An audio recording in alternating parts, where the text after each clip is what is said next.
안녕하세요. 김호준입니다. 작년 사드 논란이 시작될 당시 정부는 사드로 인한 중국의 반발 우려에 대해 중국이 경제보복을 할 수 있는 구조가 아니라고 일축했었습니다. 이후 한류 스타들의 중국 활동이 어려워졌다는 뉴스가 이어졌지만 정부는 한 번도 중국의 경제보복을 인정한 적이 없었죠. 그러나 지난 금요일 중국 국가여행국은 급기야 중국 여행사를 통한 한국 관광을 전면 중단하라 지시했고 대형 여행사들은 한국 상품 판매를 중단했습니다. 국가 안보를 위해 주변국이 반대하는 무기도 배치할 수 있죠. 하지만 그에 따른 대응 시나리오, 답은 있어야죠. 사드가 과연 북한의 대남 미사일 공격에 유효한 대응 장비인가에 대한 의문에도 제대로 답이 없으면서 대통령부터 국무총리, 경제부총리, 외교부 장관까지 중국의 보복에 대해 그럴 리가 없다는 말만 반복했을 뿐 경제보복 대책에 대해서는 지금까지도 아무런 답이 없습니다. 이 정부는 답이 없습니다. 김호준 생각이었습니다. 시사인의 김은지입니다. 네. 월요일 아침은 힘들지 않으세요? 월요일 아침이 그나마 낫습니다. 그래요? 네. 전 모든 아침이 힘들어요. 그 중에서도 월요일과 목요일이 제일 힘들어요. 자, 첫 뉴스는 뭡니까? 네, 국정원이 헌법재판소의 동향 정보를 수집했다고 전직 국정원 고위 간부가 폭로했다라는 보도입니다. 지목된 사람은 사법부 정보 수집을 담당했던 국정원 4급인데요. 올해 초부터 활동했다고 합니다. 당담자가요, 탄핵에 대한 재판관들의 견해를 파악하고 상부에 보고했다. 이렇게 SBS가 보도한 겁니다. 이분 한 주 동안 발음 새는 거 보십시오. 어제 뭐 하셨습니까? 아니요. 피로가 다 풀리질 않아요. 주말에 쉬어야 되는데. 예. 자, 이번 한 주 동안 아마 가장 주시한 뉴스가 후속 보도가 이어지지 않을까. 제가 지난 한 달 동안 뜬금없이 가졌던 의문이 있지 않습니까? 친박 진영은 왜 탄핵이 기각될 거처럼 갑자기 정당과 대선 주자들에게 헌재 판결을 승복해야 한다는 서약서를 쓰자고 적극적으로 나서는가. 우리는 모르는 그들만 아는 어떤 정보가 있는 게 아닐까. 그 의문을 제가 계속 제기해왔는데 응답은 없었어요, 그동안. 근데 이 보도대로라면 이게 바로 그 의문에 대한 답에 해당되는 보도가 아닐까 싶은데, 한마디로 이제 재판관들을 견해를 파악해가지고 보고를 했다는 거잖아요? 예. 예, 그렇죠. 이 보도에 따르면요. 국정원은 물론 부인하고 있습니다. 네, 국정원은 항상 부인하니까요. 네네. 관련. 물론 뭐 그런 보고가 있었다고 하더라도 그런 보고대로 결론이 난다는 보장 같은 건 전혀 없죠. 근데 만약 이게 사실이면 당시 이 정보는 국정원만 알려고 받았을 리는 없고 청와대에 보고했을 거라는 추정이 이제 충분히 가능한 상황이 되는데, 만약 이게 사실이면 이거는 국정원이 국내 정치에 개입했다 이런 수준이 아니고 역사를 자기들 손으로 바꾸려고 한 거죠. 예. 예, 또다시 국정원이 등장한 거죠. 이거는 이게 전 내란죄에 해당되는 거라고 봅니다. 왜냐하면 헌법기관의 기능 행사를 강압하거나 방해하거나 불가능하게 하거나 그게 내란이거든요. 별도의 단독 특검으로 다룰 만한 사안이라고 보고, 그 보도 내용이 꽤 구체적이에요. 그 A씨, 4급 A씨가 등장하는데 이분이 국정조사 청문회 때 양승태 대법원장 예. 사찰 문건을 작성했다고 하는 사람이고, 또 지시한 사람은 보도에 따르면 우병우 민정수석과 친분이 있는 국정원 고위 간부 이렇게 표현이 됐죠. 예. 친분이라는 표현만으로는 특정할 수는 없는데 일반적으로 알려지기로는 우병우 민정수석과 친분이 있다 이렇게 표현되는 건 국정원 2차장이죠. 네, 속칭 우병우 라인으로 지목되고 있죠. 네. 검찰 출신입니다. 최은수 국정원 2차장이 일반적으로는 친분이 있다고 표현되는데, 이분이 이제 검사장이 승진된 직후에 국정원 2차장 자리에 가달라고 우병우 전 민정수석이 요청했다 이렇게 알려져 있어요. 네. 근데 검사장 승진이 됐으니까 정권 말기에 그걸 관두고 그 자리에 가는 사람이 잘 없단 말이죠. 근데 그 자리에 가라고 권유했다고 알려진 사람이 또 아이러니하게도 박영수 특검이에요. 양아들이라고 알려져 있죠.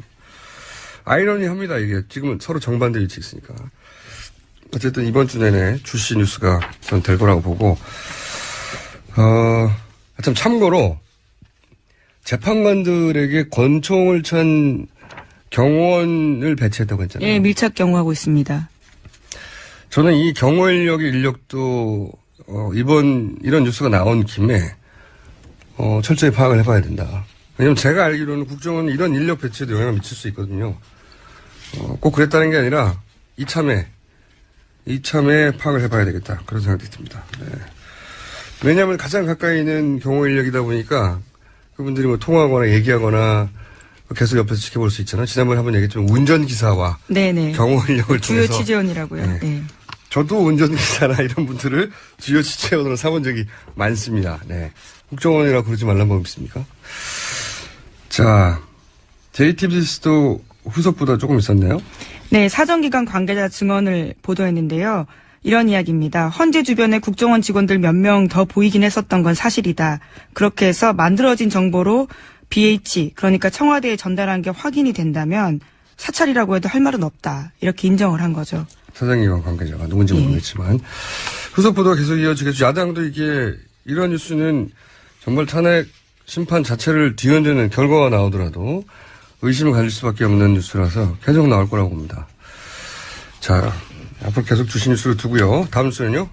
네, 오늘 아침 한국일보 보도인데요. 청와대 관계자가 지난해 10월 이후에도 관제대모 의혹을 받고 있는 친박단체 대표들과 수시로 연락했다라는 보도입니다. 10월이 나면 이제 최순실 게이트가 시작된 이후에도 그렇죠. 네, 관제대모 의혹을 받는 친박 보수단체들 수시로 통화했다. 그 대상이 구체적으로 특정됐나요? 네, 그렇습니다. 허현준 청와대 행정관이요. 지난해 1월부터 올해 1월 초까지 주옥순 엄마부대 대표와 90차례 연락을 주고받았다고 하고요. 특히 4.16 총선, 지난해 총선 있죠. 그 직전에 굉장히 집중적으로 통화가 이뤄졌다라고 합니다. 뿐만 아니라 지난해 11월에도 두 사람은 6분 정도 전화통화를 하기도 했다고 하고요. 게다가 또 올해 초까지는 또 다른 사람들과도 계속 연락을 했는데요. 박찬성 반핵반김 국민협의회 대표, 장기정 자유청년연합 대표, 신혜식 신혜한수 대표 등과도 자주 연락한 사실을 특검이 확인했다고 합니다. 이분들이 친박 집회의 주도적인 분들이에요. 예, 주옥순 엄마부대 대표나 장기정 자유청년연합 대표. 그러니까 박영수 특검 집 앞에 몰려와가지고 예, 집회를 하면서 불태우고 방맹 휘두르고 목을 따야 한다고 하고 발언했던 분들이 이분들이에요. 예. 예, 실제로 특검이요. 이 네 사람에 대해서 집회 및 시위금지 가처분 신청 낸 바 있습니다. 그리고 이제 이정미 재판관, 헌법재판관에 대해서 단골이 어디다, 미정원 어디 다닌다. 예, 그렇죠. 박영수 특검의 신체적 특징 같은 거 공개하고 다 이분들한테서 나온 거거든요. 예, 이쪽에서 운영하는 팟캐스트 등에서요. 네, 알고 봤더니 이제 청와대 행정관하고 지속적으로 통화하고 있었다는 거죠. 예, 이 횟수 드러난 횟수로만 따져도 일주일에 2번씩 연락을 했구만요. 최소한. 그러니까 이 친박 집회의 자금원, 누가 컨트롤 타워인가 의심할 수밖에 없는 거죠. 계속해서 가짜뉴스하고도 다 연결됐거든요. 제가 이번 주 중에 가짜뉴스 자세히 한번 다룰 생각인데, 예. 변호사들도 의심스러운 단체와 연결된 변호사들도 많이 등장하고요. 가짜뉴스도 연결돼 있고, 집회도 연결돼 있고, 그리고 이제 화이트리스트로 지원된 영화사도 연결돼 있고, 다 연결돼 있습니다. 네. 컨트롤 타워가 과연 어딜까? 이런 뉴스를 보면 청와대가 아닐까 의구심을 가질 수밖에 없는 거죠. 자, 다음 뉴스는요? 네, 관련해서 특검 수사 결과요. 박 대통령이 삼성에 이러한 친박 단체들을 지원해달라고 요구한 사실도 드러났습니다. 2015년 11월 8일에 대통령이 안종범 전 수석에게 지시를 내린 바가 있는데요. 우익단체에 대한 지원을 삼성에 요구하라 이렇게 했다라는 겁니다. 그 내용은 안 전 수석 수첩에도 고스란히 다 적혀 있다고 하는데요. 이런 집회를 그러니까 삼성 돈으로 했다는 거죠. 네네. 네. 그 결과 4곳에 4억 원 우회 지원했다라는 겁니다. 네. 밝혀진 것만. 예. 특검이 밝힌 것만. 이런 집회를 삼성이 지원하니까 삼성 이재용 부회장이 가니까 또 그 앞에 친박 집회들이 집회하고 그런 거 아니겠습니까? 네. 삼성만 했을 리는 없는데 삼성을 수사했더니 이런 단체들의 4억 원을 우회 지원했더라. 4회에 걸쳐서. 자, 또 관련 뉴스가 있나요? 예, 게다가 박 대통령이 메르스 사태 당시에 삼성병원의 책임을 눈감아줬다라는 SBS 보도도 있는데요. 2015년 메르스 사태 때 삼성병원은 메르스 주범 병원으로 꼽히기도 했었습니다. 당시에 38명이 숨진 큰 사건이었는데요. 관련해서 박 대통령이 사태 직후에 이 부회장과 독대를 하면서 삼성서울병원의 초기 대응이 미숙했지만 메르스 사태 이후에 거듭나길 바란다. 이렇게 이야기를 했다라는 겁니다. 그러고 나서요. 실제 독대 3일 후에 보건복지부 제재조치 대상에서 삼성서울병원이 제외가 됩니다. 그리고 나서는 지난해 12월에서야 800만 원의 벌금 처벌밖에 받지 않았습니다. 삼성 서울병원이 메르스 관련해서 제재를 안 받으면 누가 받습니까? 여기가 메르스 확산의 총본산 아니었나요? 여기 환자들이 30명 이상 사망했고. 야. 그런데 제재 조치 대상에서 제외됐다. 삼성 서울병원이. 말이 안 되네요. 네. 삼성이 대단한 특혜를 받는 건 분명한 것 같고, 그리고 메르스 사태가 나고 삼성이 그 책임 중심에 있을 때 오히려 박근혜 대통령이나 최순실 씨는 반가웠겠어요. 약점이 잡혔잖아요. 이런 식이라면. 참. 자, 다음 순요. 네, 박 대통령이 세월호 사고 당시에 차량 돌진 사고 때문에 중대본 도착 늦었다 이렇게 밝힌 바가 있거든요. 그 관련해서 대리인단이 이것을 입증하겠다면서 뒤늦게 헌재에다가 1분짜리 영상 냈습니다. 그런데 영상을 막상 보면요. 돌진 사고의 흔적은 찾기가 어려웠다라는 겁니다. 오히려 차량을 견인하고 있는 모습이 보이고 있다라는 거죠. 굉장히 진짜 뻔뻔하고 허접한 거죠. 네. 왜 중앙대책본부에 그렇게 늦게 도착했냐. 이렇게 변명을 했던 게 처음에 사고라서 그랬다. 예, 속칭 7시간 논란에 대해서 그렇게 네. 이야기를 한 거죠. 그런데 이제 겨우 제출한 게 경인되는 차량 장면이고 그 차량은 정부청사에 등록된 차량이라고. 네네. 채널A 보도에 따르면 네. 그렇습니다. 실제 그날 접수된 사건도 없고요. 네. 네, 청사관리 지정 중 경우엔 등록 제한된다고 하는데요. 그런 게 없었다라고 합니다. 그러니까요. 그 다음에 이게 사고가 난 게 아닌 거죠. 네, 사고가 난 게 아닌데 변명을 하다 보니 영상을 찾다 보니 주차됐다가 견인되는 차량 영상을 내놓은 겁니다. 대형들이 어쩜 이렇게 허접한지. 자, 다음 뉴스는요. 근데 오늘 그 실시간으로 듣는 분들이 계속 끊긴다고. 네. 왜 그럴까요? 어머. 국정원 뉴스 때문인가요? 듣는 분이 많은 건가요? 네. 오늘따라 이렇게 오전에 많이 끊긴다고 하는데 TBS 홈페이지에 와서 거기서 들으시면 좀 더 낫습니다. 네. 자, 다음 뉴스는요? 네, 특검 관련된 뉴스가 또 있는데요. 최순실 씨가 이상화 KB 하나은행 본부장 승진 청탁 관련해서 3번이나 걸쳐서 박 대통령한테 요청을 했고요. 결국은 하나은행이 조직 개편까지 하면서 이 본부장을 승진시켜줬다라는 겁니다. 이게 최순실의 집요함, 그리고 그 집요함에 발맞추는 박 대통령의 적극적 지시, 이게 전형적인 사례죠. 여기가 여러 번 나왔지만 정유라에게 이제 무역회사에나 내주는 신용장을 내줘서 독일에서 대출해준. 네, 그렇죠. 당시 프랑크푸르트 외환은행 합병되기 전에 지점장이었죠. 근데 이분이 이제 한국에 돌아온 다음에 유럽 총괄 본부장을 해달라고 했는데 그거 안 됐고. 그리고 왜냐하면 총괄 법인 자체가 무산됐다고 해요. 예, 그렇습니다. 그래서 국내 지점장으로 갔고. 서초동 지점장으로 갔죠. 또다시 국내에서 이제는 해외 업무를 총괄한 본부장으로 해달라고 3번째 청탁을 한 거죠. 그러자 하나은행이 조직 개편을 해서 아예 자리를 만들어줬다. 이게 내용이죠. 네. 네, 이 과정을 실제로 수행했던 사람은 안종범 전 수석인데요. 하나금융그룹 회장한테 전화해서 그렇게 머리가 안 돌아가냐. 내 이득을 위한 게 아니다. 이렇게까지 화를 냈다고 합니다. 그러니까 처음에는 구체적으로 말을 못했겠죠. 이게 BIP의 지시라는 사항을. 그러니까 이제 처음에는 아마 안종범 수석의 민원 정도로 파악을 했던 것 같아요. 그래서 그 국내 지점장 정도로 한다든가 미적한 거죠. 예. 자기들이 생각하기에는 경제수석이 요구하니까 요 정도 해주면 되지 않을까 싶었는데 정확하게 원하는 자리가 있었던 거죠. 해외 업무를 총괄하는 자리를 주라고. 그래서 하다 안 되니까 3번째 그렇게 머리가 안 돌아가냐고. 내 이득을 위한 게 아니라고. 대통령 지시라고. 이런 얘기를 한 거죠. 네, 그 이야기 듣고 10일 후에 본부장이 됩니다. 이상화 씨가요. 예, 자리를 만들어서. 예.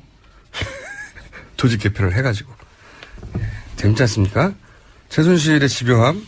대통령이 그때그때 계속, 보조를 맞춰서 최순실이 요구사항을 정확하게 전달해서 대통령의 이름을 어떻게 만들었죠. 네.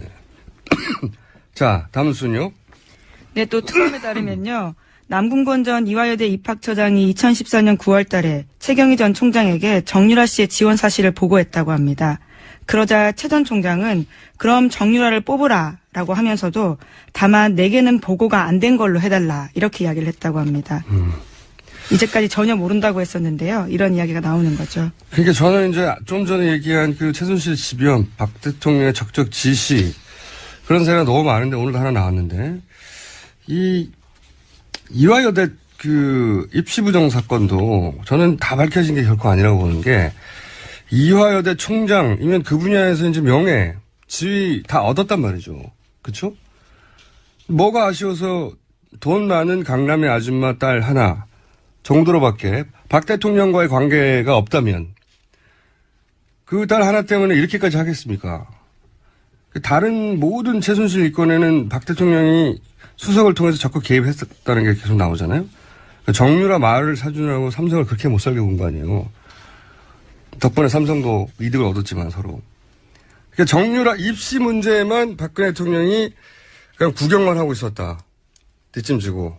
저는 그게 더 이상하다고 봅니다. 네. 최순실 씨가 이렇게 아예 그 사기업, 그것도 은행에 세 차례 인사청탁을 해서 결국 자기가 원하는 자리를 조직 개편을 해서 만들어서 사람을 꽂잖아요.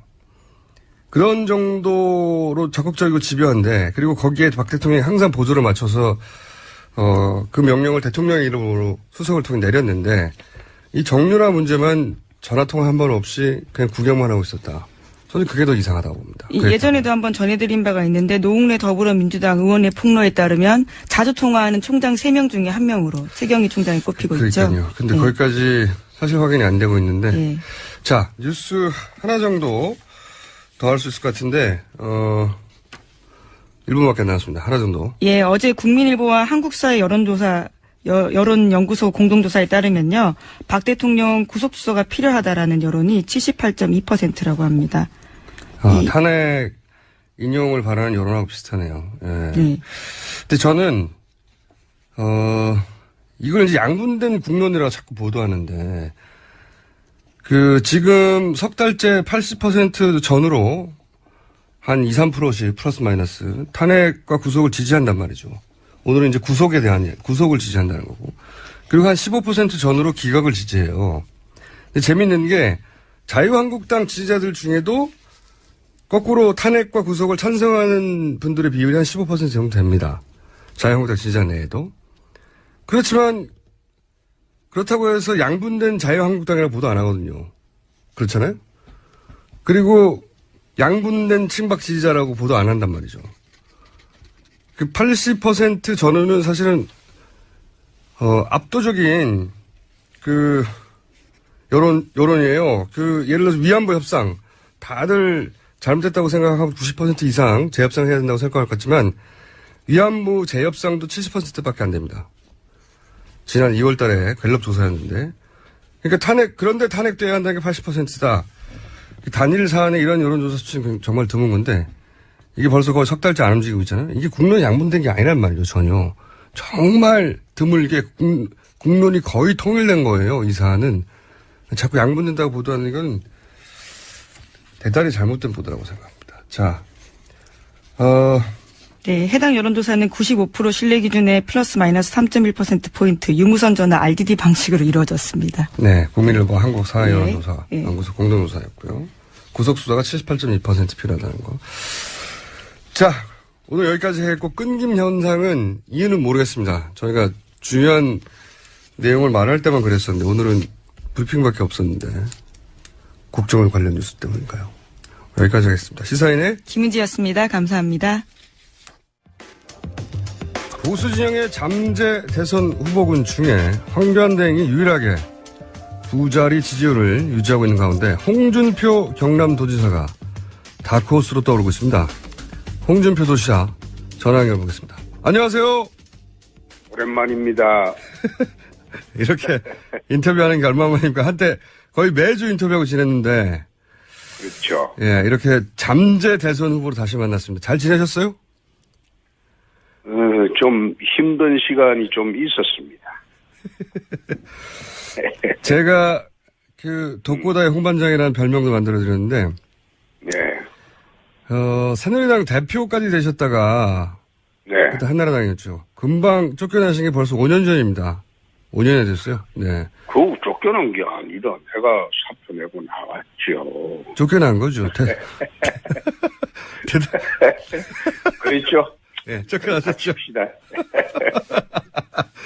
되돌아보면, 예. 이 소위 친박으로부터 쭉 당해왔다, 이렇게 말할 수 있지 않습니까? 홍 지사님은? 그래왔죠. 예, 쭉 당해오셨죠. 예. 네.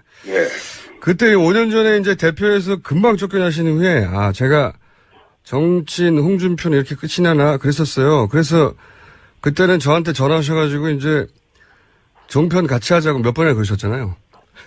그랬죠. 예. 방송 날이 한때는 있었죠. 예, 방송인으로 거듭나겠다며. 자, 그런데 이제 갑자기 대선 주자로 이제 주목하고 계십니다. 그래서 최근 몇 년간 홍준표 흥망상쇠 제가 한번 간단히 되짚어 보는 건데, 네네. 그러다가 이 성완종 사건으로 1심은 유죄를 받았다가 최근에 2심 무죄를 받으셨어요. 이제 대법원 판결을 남기고 있기 때문에 네. 이거 관련해서는 딱 두 가지만 여쭤보겠는데, 네. 돈은 진짜로 안 받으셨어요? 그거, 실체적 진실은 재판에서 가려지는 것인데, 그렇겠죠, 물론. 그런데, 만약 그래 물어보면, 예. 내가 이렇게 답변할 수밖에 없죠. 나중에 저선 가서 성완종이한테 물어보는 게 제일 빠르겠죠. 그러나 민주국가에서 사법제도가 있는 한 법원의 판결이 나면 그걸 사실로 받아들여야 하는 것이 또 민주국가의 제도겠죠. 예. 그건 잘 알겠습니다만은. 김어준 씨가 자꾸 그래 물으면, 예.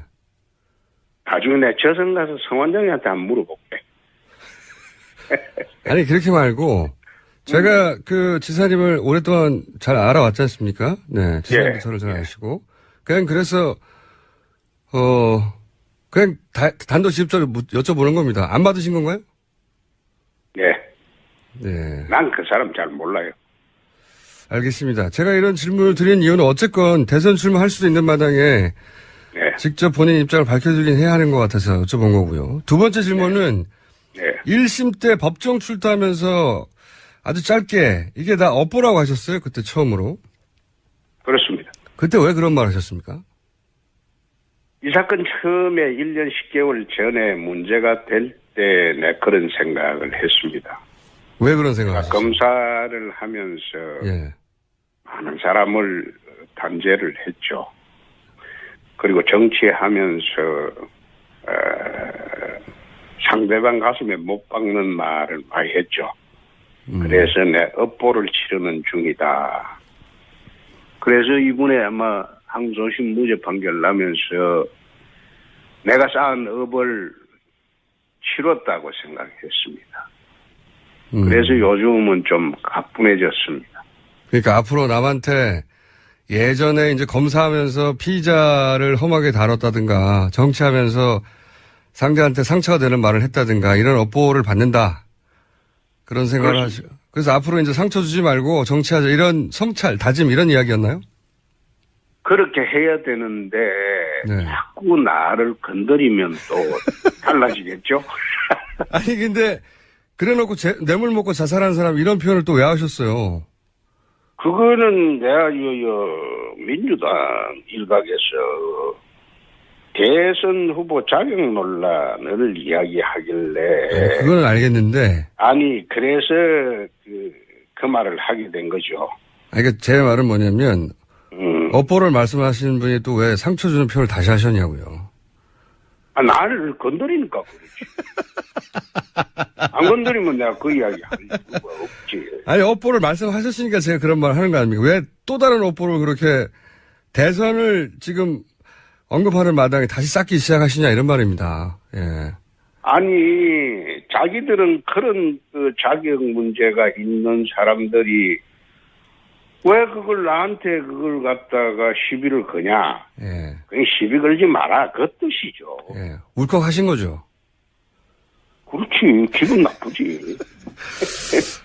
아니, 제가 오늘 처음 통화할 때 느낀 건데 예전보다 말도 말하는 속도도 굉장히 천천히 부드럽게 하시는 거 보니까 이제 어뽀를 쌓지 말아야 되겠다 이렇게 조심하시는 거 아닙니까? 그죠? 예. 내가 가능하면 좀 그런 얘기 안 하고 살았으면 좋겠어요. 예. 예, 한국 정치판이라는 것은 워낙 뒤집어 씌우고 공작하고 이런 판이기 때문에 어떤 데는 또 그런 식으로 공격 안 할 수가 없습니다. 이제 제 말은 다 업보까지 말씀하신 분이니까 내가 내 출마 자격을 문제 삼아서 욱해서 그랬다. 그러고 나서 그 발언은 사과하시는 게 낫지 않습니까? 그걸 사과를 해. 자기들도 지금 그 민주당이라는 그 사람들은 97년도, 2002년도 병풍 공작으로 정권을 잡은 적이 있지 않습니까? 그런데 이제는 대법원 재판도 공작으로 할 수 있는지 그런 식으로 또 자꾸 시도를 하게 되면 상황이 달라지죠. 네, 알겠습니다. 고집은 예전부터 대단하신 분인데 하여튼 사과는 안 하시겠고 자 그럼 다음 문제로 넘어가겠습니다. 예. 박근혜 대통령은 어떤 대통령입니까? 좀 무능하지요. 그냥 딱 단순히 무능하다 한마디로 끝나는 겁니까? 난 박근혜 대통령하고 정치를 한 20여 년 같이 해봤는데 위법하거나 위헌적인 행동을 할 사람은 아니라고 봅니다. 단지 최순실 같은 허접한 사람하고 또 그 사람한테 이용됐다고 그런 느낌을 받습니다. 그래서 무능한 대통령이지 꼭 위헌 위법을 했다 이렇게 보지는 않습니다. 그러니까 무능 옛날에 중국 진나라 시절에 진나라가 최초로 중국을 통일하고 32년 만에 망합니다. 진시황이요. 예. 예. 진시황 아들 호해 시절에 망합니다. 진시황이 죽고. 근데 거기에 망하는 죽음이 조고라는 황관이 있습니다. 시대에 국정농단을 냈던 조고라는 황관이 있는데 박근혜 대통령 들어오고 난 뒤에는 한 2년을 거치면서 2년 후에 이 정부의 조고라는 사람 때문에 어려움을 처할 것이다. 그런 이야기를 내 주변 사람한테 한번 한 일이 있어요. 친박의 조고는 누굽니까? 난 누구라고는 이야기하지 않겠습니다. 그래서 몇 명인데요? 몇 명이라고도 이야기하기가 어렵죠. 그게 네. 예. 그 사람들 때문에 결국은 무능하니까 나라를 이 꼴로 만든 거 아니냐. 난 그렇게 봅니다. 대통령은 무능했고 그리고 친박 주변의 몇 인물은 환관 조고에 해당될 인물이다. 아니 조고 같은 인물이 있다. 그 정도로 하십시다. 한 명 이상입니까? 네, 그것도 이야기하기 어렵습니다. 내가 지금 같은 당에 있었던 사람 또 여당의 사람들이기 때문에 누구라고 지칭하기는 어렵지만은 조고 같은 인물이 있기 때문에 대통령이 이 지경에 이르렀다 이런 생각을 합니다. 그래서 결국은 이제 무능하지만 무능이 사법적 소추 대상은 아니지 않느냐 이렇게 보시는 거죠, 말하자면. 저는 그래 봅니다. 예. 그런데 무능했다고 하는 프레임이 지금 대통령 변호인단에서도 나오는데 제가 한번 이렇게 얘기해 드려볼게요. 박 대통령도 이제 좋은 정책이라서 한 것일 뿐이다. 이렇게 얘기하거든요. 최순실이 이권을 챙기는 줄은 몰랐다. 지금 말씀하신 그런, 말씀 맥락을 같이 하는 건데. 근데 대통령은, 본인이 펴는 정책이 뭔지 알고 해야 되잖아요. 그쵸? 그런데 아무리 고의가 없다고 봐줘도 업무상에 필요한 주의를 게을리했으니까 이게 과실 정도지, 과실. 이게 단순한 무능 아니지 않습니까? 그러니까 업무상 과실은, 그리고 그냥 과실보다 중하게 처벌하잖아요. 형사적으로. 근데, 예. 거기 과실로 처벌하는 범죄는 특정이 되어 있습니다. 자, 그러면 제가 이렇게 지금 여쭤볼게요. 예. 거론된 모든 범죄는 과실은 처벌이 되지 않는 범죄입니다. 자, 제가 이제 그럼 이렇게 또 얘기해 볼게요.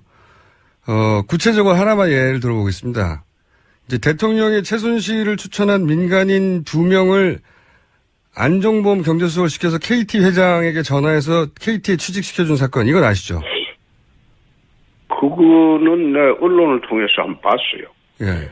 근데 이게 좀 자세히 말씀드리면, 그 사람들 보직을 처음엔 취직시키고, 그 다음에는 그 사람들 보직을 광고 담당으로 변경하라고 또 경제수석을 시켜서 KT 회장에 전화를 합니다. 그리고 나중에는 KT 회장에게 최순실 광고회사를 자격도 안 되는데 KT 광고회사로 선정하게 해요.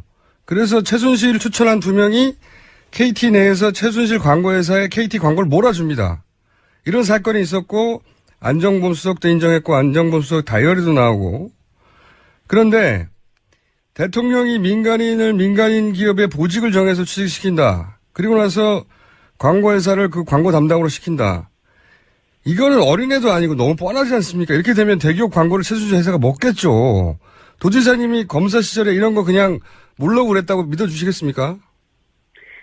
아니, 대통령이 선출직인데 예. 선거 때 도와준 사람 그걸 갖다가 불법적으로 도와주면 안 되겠죠. 근데 그게 합법이냐 불법이냐 그 문제는 법원의 별도의 판단 또는 검찰의 별도의 판단이 있겠지만은 그 자체만으로 비난하기가 좀 어렵지 않습니까? 아닌데요. 지금 누가 정권을 잡든 간에 예. 정권 잡던 과정에서 자기에게 도움을 준 사람을 도와준다는 취지로 그렇게 했을 경우에는 그걸 꼭 범죄로 몰아서 단죄를 해야 되겠다. 그거는 좀 그렇지 않습니까? 그건 또 다른 한 방향으로 이해를 해줄 수는 있는데 그게 범죄가 된다면 그 문제가 되겠죠. 그러니까 여기서 범죄냐 아니냐를 떠나서 박근혜 대통령은 그게 이권을 이해한 건지 몰랐다고 하는데 이 정도 구도면 야 이렇게 광고 담당으로 보직을 정해주면 그리고 그 광고 그러니까 예. 그러면 무능한 사람이지. 이걸 어떻게 모릅니까? 지사님 검사 시절에 이거 그거는, 몰랐다고 하면 믿어주시겠어요? 아니 내가 검사를 그만둔 지가 지금 몇 년이 됐는데 25년이 됐는데 나 이번에 내 당해보니까 검사 그 문제가 큽니다. 내 옛날에 검사할 때는 나는 천민 검사를 했는데 예. 밑바닥 검사를 했는데 요즘 내가 당해보니까 검사가 이거 사건을 수사하는 게 아니고 사건을 만드는 그런 걸 봤어요. 그래서 내 죽으면 내 아들들한테 형고 검사 부군시리로 지방을 써라. 그래 쭉 얘기를 해왔는데 이번 사건 당하고 난 뒤에 내 두 아들한테 그런 이야기를 합니다. 아니 그러면 밖에 나가서 너가 아버지 검사했다고 절대 이야기하지 마라. 네, 그런 이야기. 검사가 변했어요? 예전과 달라요? 예전에 우리가 검사할 때는 검사는 바른 일만 했지요.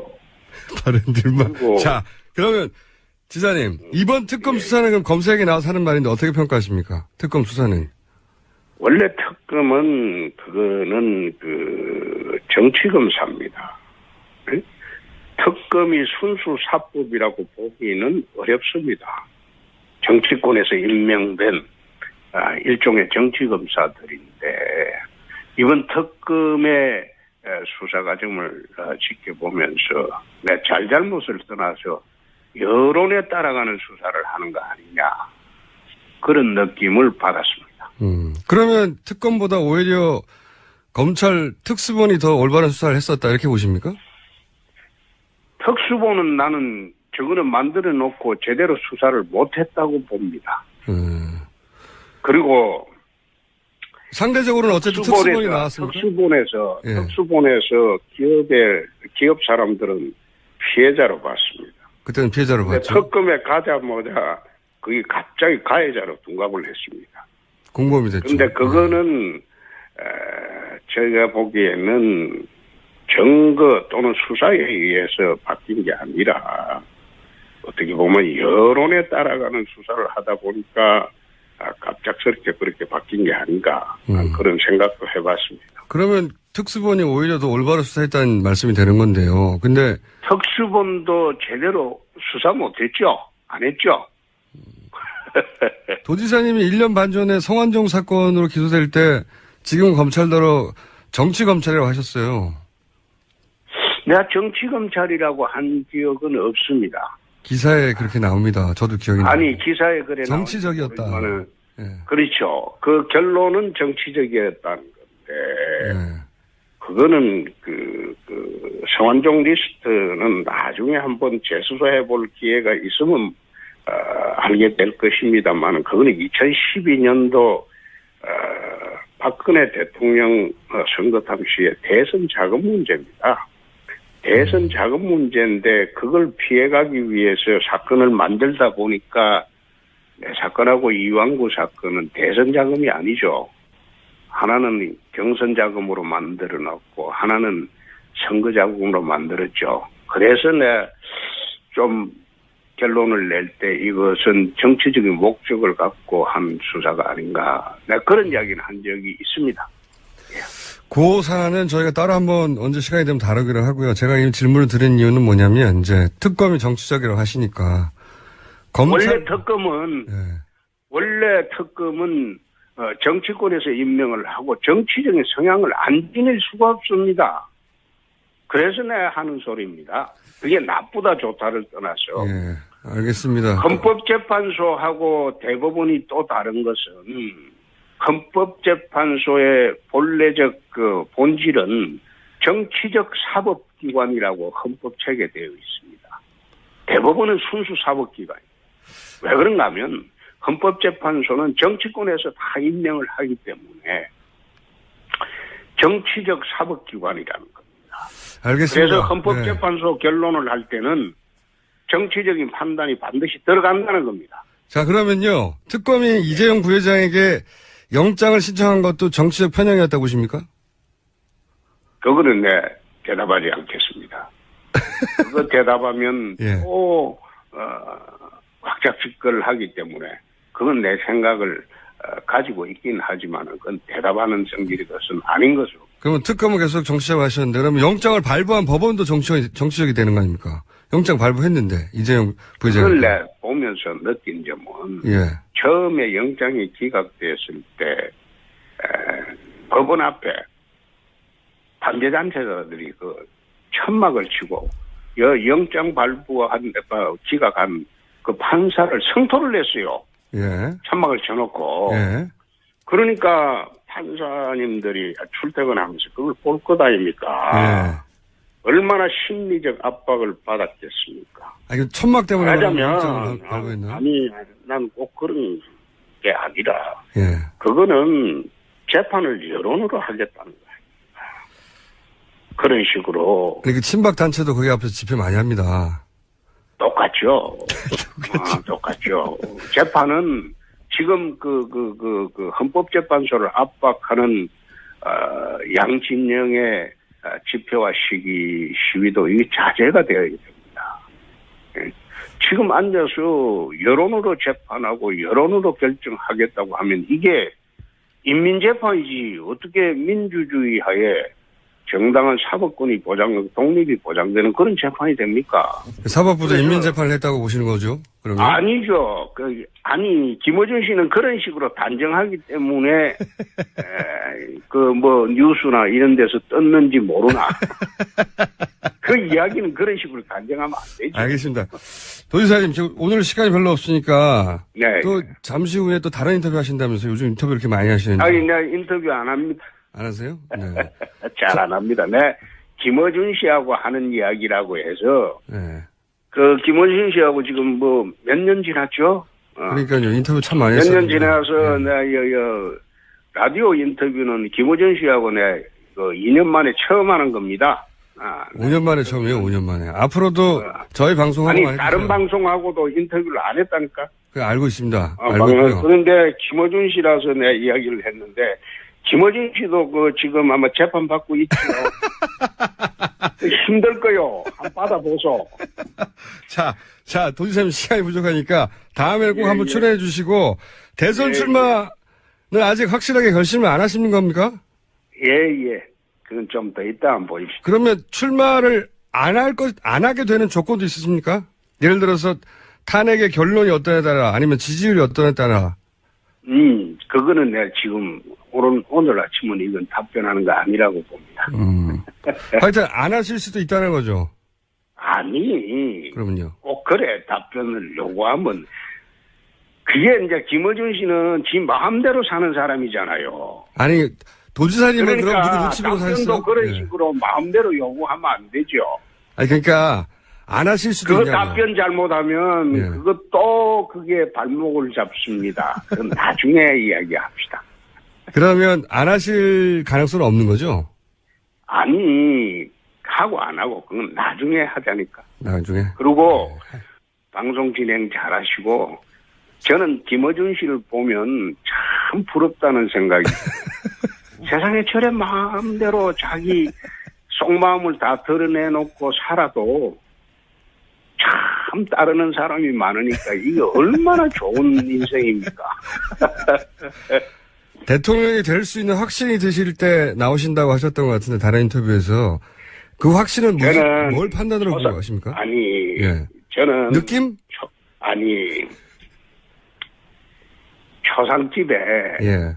상주하기 위해서 출마하는 것은 아니다. 아하. 예. 될 때 나온다. 그거는 대통령이 된다는 확신이 설 때 출마 결심을 하는 것이지. 그렇죠. 예. 초상집에 상주되기 위해서 출마 결심하는 것은 아니다. 그러니까 제 말은 그 확신은 뭘 근거로 내리실 겁니까? 느낌, 지지율, 탄핵의 결과, 그 다음에 가족회의, 뭐 여러 가지 있지 않습니까?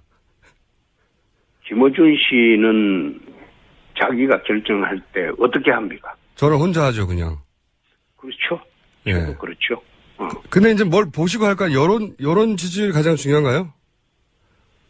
지금 여론은 이 옳게 형성된 여론이 아니죠.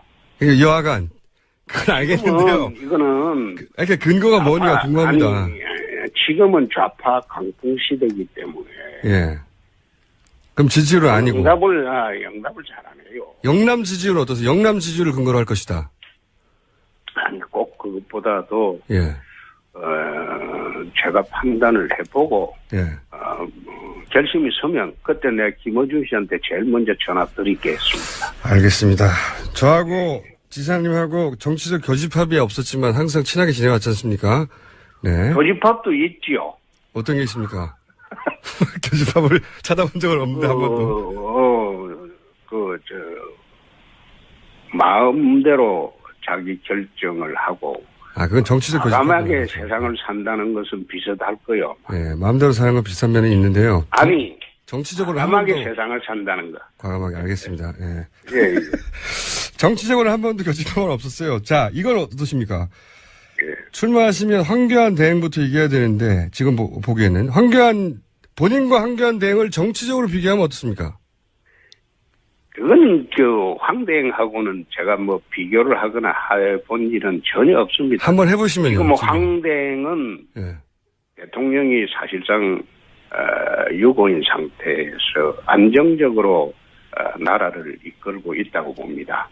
그래서 황대행에 대한 국민적 신뢰는 상당하다고 봅니다. 그런데 이제 정치적 상대로 볼 때, 라이벌로 볼 때, 라이벌이 됩니까? 저는 황대행을 단 한 번도 라이벌이나 정치적 상대로 본 일이 없습니다. 그런 상대가 안 된다는 말씀이신가요? 에이, 천만에. 그런 뜻이 아니고 그분은 지금 관료고 관료. 저는 정치를 하고 있습니다. 아. 그렇기 때문에 서로를 비교한다는 것, 그거는 난센스라고 봅니다. 하지만 경선 같은 게 있을 수도 있고 그러면 상대해야 되지 않습니까? 그럴 때는 이길 자신이 있으신 거죠. 가정을 전제로 답변하는 것은 좀 이상하죠. 원래 잘 하시면서. 야권에서 가장 강한 후보는 누구라고 보십니까? 지금 기준으로? 저는 그 생각해 본 일이 없습니다. 다 생각해 본 일 없으시다고. 예. 생각해 본 일 없습니다. 그러면 안철수 의원이 대선에서 대결 상대로는 어떻다 평가하십니까? 안철수 의원은 이번에 끝까지 나오겠죠. 그거는 중도의 대표로 나올 것이고 좌파의 대표로는 문재인, 심상정 정도가 아마 나올 것이고 우파에서 또 한 사람 나올 것이고 그렇게 되면 이번 대선은 사자구도가 될 것으로 봅니다. 좌파의 두 분, 중도의 안철수, 우파의 한 사람 이렇게 되면 대선은 사자구도로 치러질 것으로 봅니다. 상대하기에 가장 강한 후보는 생각 안 해보셨습니까? 아직 대선 결심을 안 했기 때문에 그래도 이렇게 간을 쭉 보실 거 아닙니까? 없습니다. 아직 없으세요? 해본 적이 없습니다. 그럼 유승민, 남경필 의원은 본인의 적수가 됩니까? 보수에서? 그거는 제가 지금 그분들을 상대로 하는 정치는 안 하죠. 상대가 안 되는군요. 아니 상대 안 되는 게 아니라 그분들은 우리 프렌들리한 사람인데 그분들을 상대로 하는 정치는 안 하죠. 지사님 오늘은 맛배기만 했고요. 벌써 시간이 다 됐어요. 이렇게 짧게 하시면 안 되고 다음번에는 저희 스튜디오에 한번 나와서 1시간 정도 빼주세요. 그래 합시다. 자, 예. 방송 인터뷰로 무척 반가웠습니다. 지사님. 예, 재판 잘 받으십시오. 그 힘든 겁니다. 여기까지 하겠습니다. 감사합니다. 네. 지금까지 홍준표 경남도지사였습니다. 뉴스공장 두 번째 시간입니다. 친박 집회에 대형 교회가 조직적으로 교인들을 동원한 정황이 드러나고 있죠. 일부이긴 합니다만 개신교 단체들이 왜 이 친박 집회에 나가는 걸까요? 김진호 제3시대 그리스도교 연구소 연구실장과 함께 이 문제 짚어보겠습니다. 안녕하세요. 안녕하세요. 네. 반갑습니다. 우선 몇몇 대형 교회이긴 합니다만 이 대형 교회들이 친박 집회에 신도들을 조직적으로 동원했다. 이게 사실입니까? 네, 알려져 있는 바로는 은혜와 진리교회나 여의도 순복음교회가 조직적인 동원을 한 흔적이 있는 것 같습니다. 그래요. 지금 말씀하신 은혜와 진리교회, 순복음교회 이외에 다른 대형 교회들도 있습니까? 네, 잘 나타나지 않는 거로 알려져 있습니다. 그렇군요. 여의도 순복음교회나 은혜와 진리교회는 기본적으로 조용기 목사님이 이끌었던 이걸로 알고 있는데, 예. 네, 조영기 목사님과 그분 동생이 각각 담임 목사인데요. 예, 조영목 목사, 예. 네네네. 한 그룹은 아니고요. 서로 갈라져 있고 약간 좀 경쟁 관계에 있는. 아, 그래요? 교회들이죠. 네네. 예.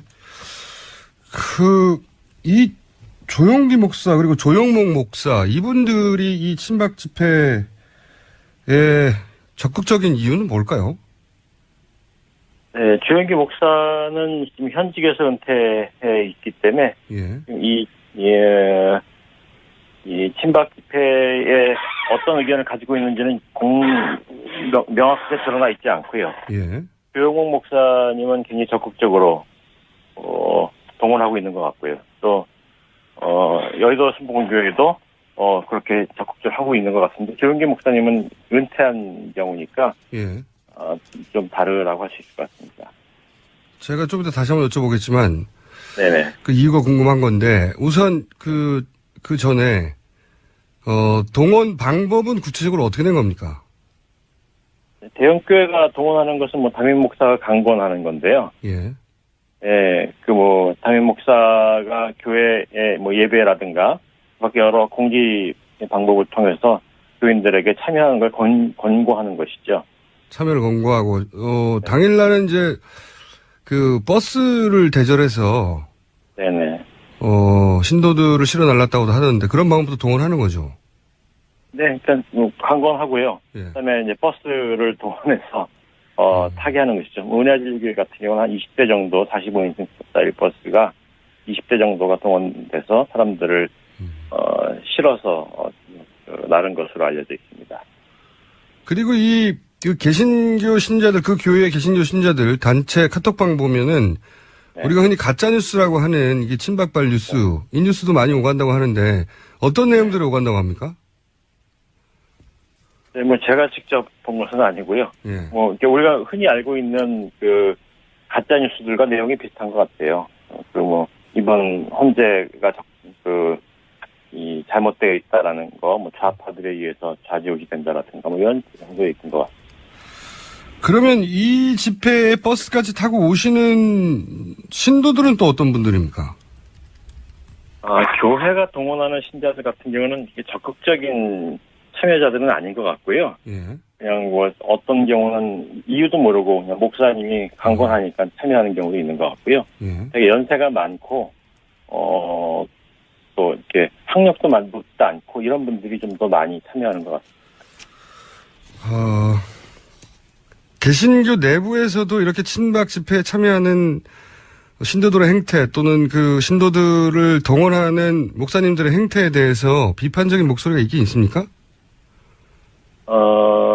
개신교 안에서 비판적인 목소리가 상당히 많고요. 예. 또 특히 이제 개신교 목사님들은 교회 신자들의 어떤 그 반응에 굉장히 민감한 집단인데요. 예. 교회 안에서 신자들이 따가운 시선으로 반응하는 것들이 눈에 보이기 때문에 많은 교회에 참여했을 법한 많은 교회 목사님들이 오히려 소극적으로 명확하게 태도를 보이지 않고 교회에서 잘 얘기하지도 않는 그런 경향이 있는 것 같아요. 그렇군요. 그러니까 지금보다 훨씬 더 많이 참여했을 법한 정황이 있는데 그분들이 그 개신교도 일반 신도들이 그런 행태에 대해서 비판적이다 보니까 적극적으로 참여하지는 못하고 있고 일부 대형 교회만 그렇다. 네네. 그런 경향이 있는 것 같습니다. 네. 그런데 궁금한 것은 일부이긴 합니다만 대형 교회들이 왜 박근혜 대통령이 이제 기독교인도 아니고 기독교에 대해서 특별히 깊은 관련이 있는 역사가 있는 것도 아닌데 이 친박 집회, 박근혜 대통령의 일종의 수호 역할을 하고 있는 걸까요? 이 집회에 참여하는 이유가 궁금합니다. 네, 뭐 대체적으로 저는 이제 참여하는 분들이 한 세 부류 정도로 나뉘어져 있는 것 같아요. 세 부류요? 예. 네, 첫 번째는 이제 담임 목사가 동원하는 경우가 있고요. 두 번째는 이제 기독교 NGO, 극우 성향의 기독교 NGO들이 예. 동원하는 경우가 있고요. 예. 또 하나는 이제 그 친박 팬덤 현상으로 예. 박근혜 대통령을 아주 추종하는 사람들이 있는 것 같아요. 예. 근데 대체적으로 담임 목사가 동원하는 신자들 같은 경우는 적극성이 좀 덜한 분들, 이곳 연세가 많은 분들이 많은 것 같고요. 예. 기독교 극우 성향의 기독교 NGO들은 좀 젊은 부류의 사람들이 동원되는 경우가 이제 이런 사람들인 것 같아요. 예. 그리고 이제 친박 팬덤 현상으로 참여하는 분들은 교회 목사와 관계없이 아마 이제 이 친박 그룹들과 연결돼 있어서 참여하는 것 같아요. 근데 이제 제 추측으로는 1990년대 이후에 한국 개신교의 기도원들이 빠른 속도로 사라져갔거든요. 기도원들이요? 네네. 예. 이 기도원에서 활동을 많이 하는 분들이 매우 적극적인 신자층인데, 예. 이들이 교회에 일반 교인으로 편입이 정상적으로 잘 안 된 것 같아요. 그래서 교회 주변부의 신자로 참여하고, 네. 교회에서는 좀 이제 이런 성향의 사람들이 좀 불편해하는 것도 있는 것 같고요. 그런 분들이 대체적으로 이제 친박 팬덤 현상의 일원으로 참여하게 된 거 아닌가 싶은데, 그분들은 뭐 담임 목사와 관계없이 정보를 독자적으로 알고 참여하는 분들인 것 같아요. 이 세 번째 범주는 좀 연세가 많은 분들이 많은 것 같아요. 그러니까 기도원들이 그 대형 기도원들이 사라졌는데 그 기도원 중심으로 활동하던 좀 열정적이고 감성적이고 보수적이고 이런 분들이 있었는데 이런 분들이 참여하는 것 같고. 네네. 네. 그리고 뭐 그들은 되게 극우 성향이 많거든요. 그래서 그런 것 같고요. 그다음에 기독교 NGO들 중에서도 극우 성향의 NGO들이 있거든요.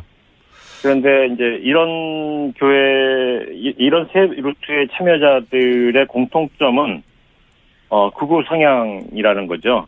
근데 이제 첫 번째 교회가 담임 목사가 동원하는 경우는 성향은 보수적이고 극우적이지만 적극적으로 자기 의사를 표현하는 분들이 아닌데 담임 목사가 가라니까 참여하는 것 같고요.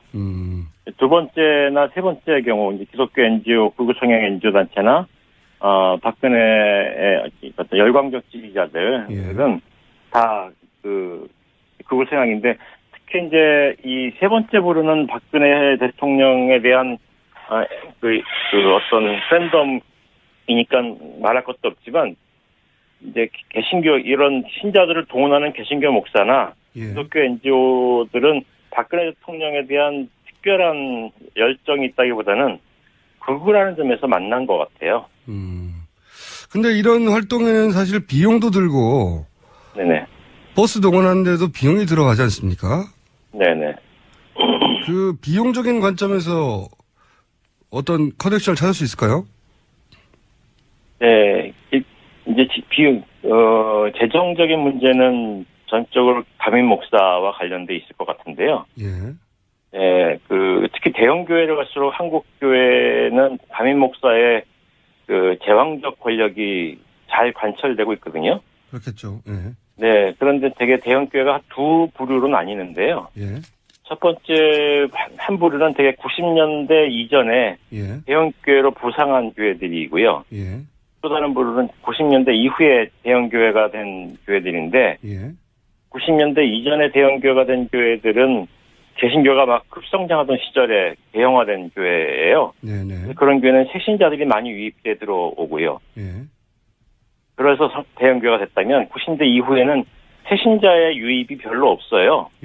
그런 상황에서 이제 다른 교회에서 이동한 이제 수평 이동 신자라고 부르는데 수평 이동 신자들이 많이 유입해 들어오는데 90년대 이후에 수평 이동해서 교인이 된 분들은 대체적으로 어떤 분들이냐면 학력이 좀 높고 교회에서 주요 직책을 경험했고 이런 분들이거든요. 그래서 이제 이런 분들을 교회 목사가 제왕적 권력을 가지고 있어도 이 90년대 이후에 성장한 교회들은 교인들의 눈치를 목사들이 보지 않을 수 없거든요. 그래서 이제 교회 목회가 제왕적으로 잘 진행되기는 어려운데 그래도 두 유형의 교회들이 공통되는 것은 교회 목사가 재정을 독점적으로 운영하는 거에 대해서 교인들이 특별히 반대하지는 않아요. 그래서 목사는 자기가 운영할 수 있는 교회의 재정들 중에 이런 집회에 지지하는 분들은 재정 지원을 할 수 있을 것으로 보이거든요. 그리고 이것은 사회적으로 감시되지도 않기 때문에 어떤 방식으로든 뭐 충분히 가능한 방법이에요. 근데 이제 그런 목사들의 돈들이 집회에 직접적으로 지원되는 형태도 있고요. 또 기독교 NGO들, 극우 성향의 NGO들에게 돈을 평소에 지원해주는 방식으로 되는 경우도 있는 것 같아요. 그러면 제가 궁금한 것은 이 교회 재정을 정권이 지원해 줄 수도 있습니까? 정권으로부터 어떤 재정적인 후원이나 간접적인 지원이 있었기 때문에 그런 거에 대한 보답이기도 합니까? 혹시? 정부가 교회 재정 지원한다고요? 직접은 아니어도 교회의 재정적인 면에서 정부나 정권의 도움을 받는 그런 경우도 있습니까? 한국 개신교는 한국 종교 가운데서 정부로부터 가장 많은 특혜를 받은 종교인 건 분명하지요. 근데 이제 교회는 지금 이제 그런 특혜의 결과 재정이 완벽하게 투명하지 않아요. 그러니까 대형 교회 가운데서 재정을 투명하게 운영하는 교회는 아주 몇 곳밖에 없고 대부분의 교회는 재정이 어떻게 운영되는지도 모르거든요. 그래서 지금 몇몇 건 같은 경우는 신자들 중에 어떤 기업하시는 분들이라든가 이런 분들이 교회를 통해서 돈 세탁을 하기도 한다라고 하고요. 또 정치인들의 돈들이 돈 세탁되는 장소가 교회라는 얘기도 있거든요. 그러니까 이제 그런 형태로 네트워킹돼 있을 수 있는 것이죠. 뭐 감사를 받는 것도 아니기 때문에 추정만 할 뿐이거든요. 그런 거는. 네네. 네. 또 한 가지 제가 그 짧은 시간이지만 꼭 여쭤보고 싶은 게 이런 친박 집회와 이 사정기관 국정원과도 관련이 있는 거 아니냐 이런 추정들을 많이들 하는데 일부 밝혀진 바도 있고 혹시 이런 보수 일부 개신교 교회들이랑 그런 정보기관들과의 연관성 뭐 이런 거를 감지하신 적도 있습니까? 네, 뭐 그 정보부의 뿌리가 예. 한국의 정보부의 뿌리가 그 기독교 극우 세력과 연관성이 굉장히 밀접히 있거든요. 한국 개신교 극우주의가 형성된 시기가 되게 45년도 서북 지역에서 월남한 분들이 그들 중에 영어를 할 줄 아는 분들이 예. 극우 성향을 가지고 있고 기독교인들이고 이런 분들이 미국 정보기관들, 미 군정의 정보기관들과 연계돼서 정보 요원으로 훈련도 받고 그런 경험이 있는데요. 출발이 그렇군요. 예. 네, 그분들이 한국의 정보부가 탄생할 때 뿌리가 돼요. 아하. 네, 그리고 이제 그런 서북 지역의 그 군부 엘리트 또 정보부 엘리트들이나 이게 서북 지역 엘리트들이 이승만 정권 후기에 약간 관계가 소원해지면서 사이가 안 좋아지는데 박정희 정권이 들어섰을 때 중심 세력이 돼요. 예, 근데 648기들이 서북 지역 출신들이 많거든요. 네네. 네, 그분들에서 박정희 정부의 중앙정보부가 탄생하고요. 아, 그렇군요. 또 이제 또 노태우 정권 때 다시 서북 출신자들이 또 굉장히 강하게 활동하는데 그때 국정원이 탄생하잖아요. 그래서 이제 이런 일련의 그 좀 정황들이 예. 한국 정보부와 한국 개신교 극우 세력들 간의 어떤 네트워킹이 되어 있을 것이라는 추정을 하게 한다는 것이죠. 그게 하루 이틀의 일이 아니군요. 네, 한국 국가 형성 과정부터 한국 개신교 극우 세력들은 한국 정부, 특히 정보부 형성 과정에서 깊이 관여되어 있는 것으로 추정이 됩니다. 알겠습니다. 오늘은 여기까지 하겠고요. 저희가 이 문제에 관심이 많아서 다시 한번 모시겠습니다. 네, 오늘 말씀 감사합니다. 네, 감사합니다. 네, 지금까지 김진호 제3시대 그리스도 연구소 연구실장이었습니다. 사드 배치 관련해서 중국의 보복이 막 현실화되고 있습니다. 중국에서 마케팅 업체 대표를 맡고 있는 이재민 통신원 전화 연결해보겠습니다. 안녕하세요. 안녕하십니까. 베이징입니다. 목소리가 굉장히 씩씩하십니다. 네. 많이 긴장도 되어 있습니다. 지금 상황인지라요. 아, 중국 상황이? 네, 맞습니다. 목소리 굉장히 좋으신데. 자, 네. 중국에서는 이 사안 관련해서 어떤 보도가 이루어지고 있는지 좀 총평을 해주십시오. 뭐 롯데 불매 운동이라든가 최근에 중국에서 사드에 관련한 보도들이 어떤 식으로 이루어지고 있습니까? 사드와 관련해서 사드를 왜 배치를 하는 것인지, 그리고 네. 이거했을 경우에 중국에 어떤 영향이 있을 것인지, 네. 다양한 보도들이 많이 나오고 있습니다. 일단 그 중국의 군대에서 봤을 때요, 가상의 적이라는 것이 있습니다. 즉, 향후에 중국의 군사적인 가장 큰 위협이 될 수 있는 나라가 어디일 것인가. 지금 당장 전쟁 안 한다고 할지라도 1, 2, 3순위 이렇게 매겨보게 되면, 거의 변함없이 오랫동안 미국이 그 자리를 차지하고 있습니다. 당연한 것 같고, 예. 중국의 언론들이 보도하는 것에 따르면은, 이렇게 가상의 적인, 미국의 무엇인가 군사시설이 바로 앞인 한국 한반도에 배치되는 것이다. 라는 것. 이것이 중국 언론에서 보도하고 있는 가장 핵심적인 이야기들이고요. 정말 관심을 특별히 갖고 있는 사람이 아니라 할지라도 그냥 TV나 라디오를 접하게 되면 사드라는 것, 이 단어를 아주 깊이 알고 있을 만치 중국인들에게 적용을 했습니다. 중국어로 사드라고 이렇게 표현을 하는데요. 일부에서는 이게 미사일과 관련된 방어 시스템으로 잘 인식하고 있는 사람이 있는가 하면 일부 국민의 경우에는 사드, 미사일 이 두 가지만 키워드만 기억이 남기 때문에 사드는 중국을 공격하기 위한 미사일 시스템이라고 물론 언론에서 그렇게 얘기를 안 했음에도 불구하고 미사일이 배치된 것으로 알고 있는 중국인들도 적지가 않습니다. 그러니까 한마디로 하면 미국 미사일이 중국 앞마당에 배치됐다 이런 식으로 이해하는군요. 대중들은. 그렇습니다. 그리고 그것에 한국이 적극적으로 동의했다라고 생각하는 사람도 적지는 않습니다. 물론 방어 시스템이라고 제대로 알고 있는 분들이 훨씬 많기는 하고요. 자, 그럼 구체적으로 롯데마트가 최근에 4곳이 영업 중단됐어요. 그래서 중국 내에서는 야, 롯데마트 곧 망하니까 선불 카드 빨리 써야 된다 이런 얘기까지 나온다고 하는데 이 롯데마트 영업 중단 소식은 얼마나 큰 비중으로 보도되고 있습니까, 중국에서? 보도가 롯데마트에 대한 보도가 많이 나오고 있지는 않습니다만은 그 롯데마트 자체로는 참 문제가 큰 것 같습니다. 사실상 지난주 금요일의 경우에 제가 현장에 가봤습니다만은 금요일 오후 저녁 시간은 화이트 칼라족들이 일주일간 구매할 물건들을 사기 위해서 많이 몰리는 시간이지 않습니까? 매장에서 굉장히 볼 수 없던 그 중국 손님들이 어디 가 있는가 봤다면 선불 카드를 환불하기 위해서 굉장히 힘든 쓰는 것을 볼 수 있었습니다. 환불. 일단은 마저 경제적인 실리를 구한다 할지라도 혹시라도 롯데마트가 중국에서 철수를 하게 되면은 선불 카드가 무용지물이 된다. 이런 것 때문에 빨리 환불을 하려는 사람이 있었고요. 그 밖에도 약간 격앙이 되어서 돈이 많고 적고가 아니라 우리는 무조건 환불을 받아야겠다라고 격앙된 어떤 그런 모습을 보이는 소비자도 볼 수가 있었습니다.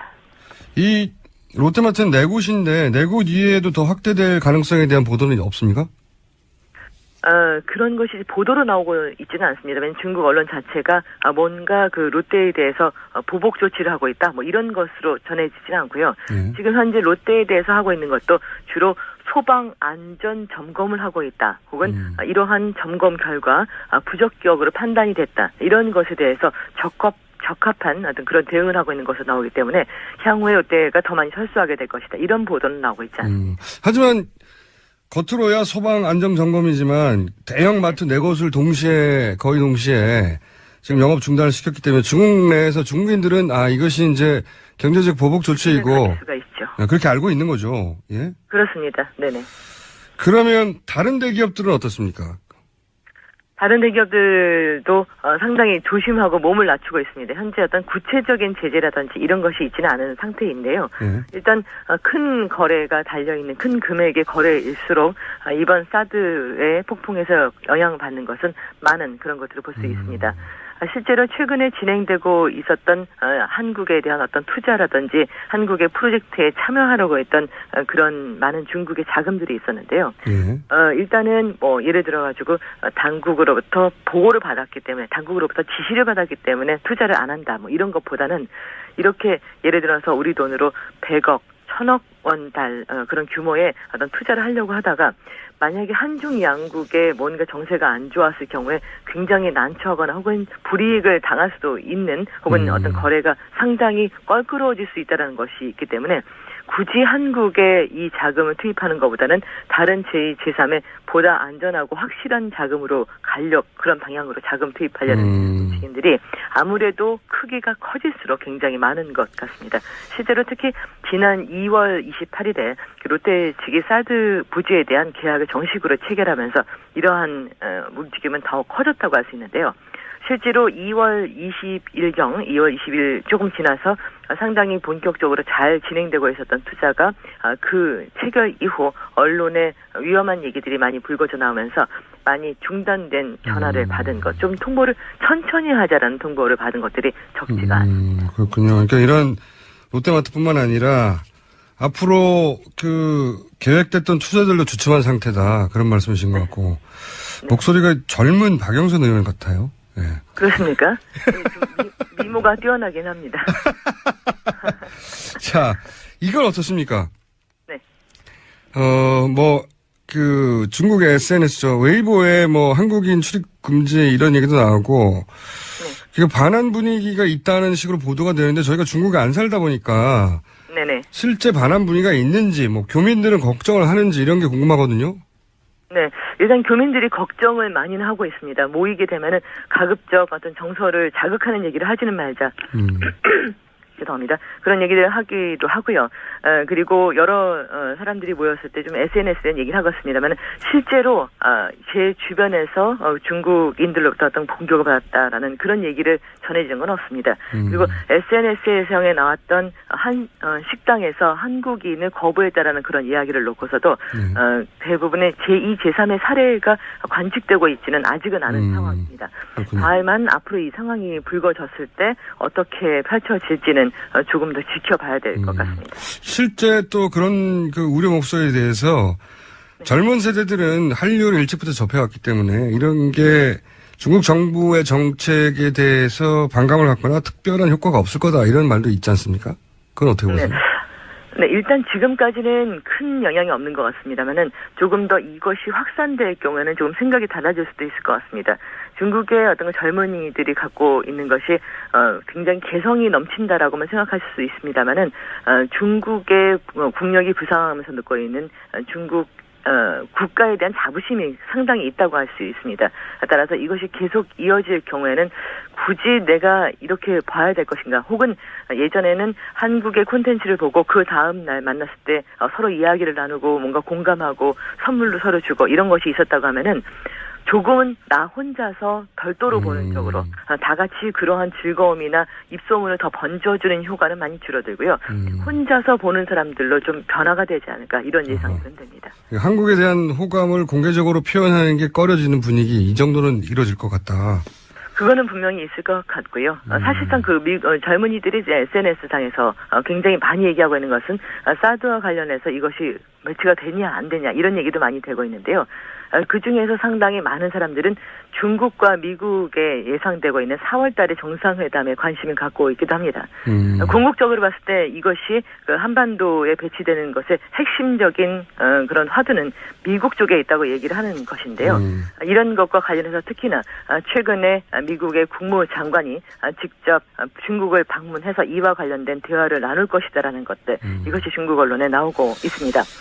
즉 미국이 와서 사드를 배치할 수밖에 없다는 일방적인 얘기만 하고 들어갈 것인지, 아니면 중국의 입장을 청취해서 결국 이것이 한국과 중국 사이의 갈등이 아닌 가장 핵심적인 미국과 중국 사이에 뭔가 조율을 보는 쪽으로 끌고 가게 된다면 국면은 굉장히 달라지지 않을 것인가라는 그런 이야기들입니다. 알겠습니다. 실제로 예를 들어서 여태까지 그 사드 얘기가 나오면서 미국에 대한 어떤 불만, 미국에 대한 제재 이런 것이 전혀 제기되지는 않았었고요.